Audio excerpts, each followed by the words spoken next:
নমস্কাৰ, মই জ্যোতিপ্ৰসাদ আগৰৱালাদেৱৰ কবিতা পাঠ কৰিব লৈছোঁ।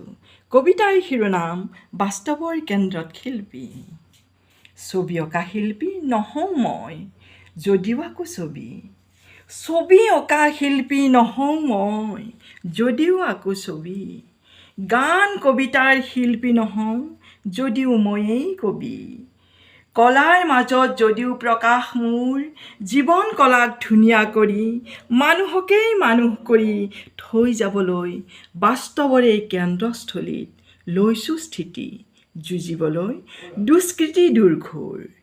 শিল্পীৰ মই পালোঁ যে নতুন অৰ্থ, মানুহৰ মহাসত্য, মানুহ শিল্প, মানুহকেন্দ্ৰী।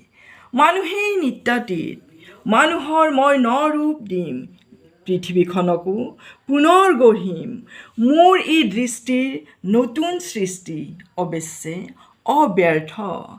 আজি জীৱনৰ অগ্নিক্ষণত স্বাগত সতীৰ্থ। ধন্যবাদ।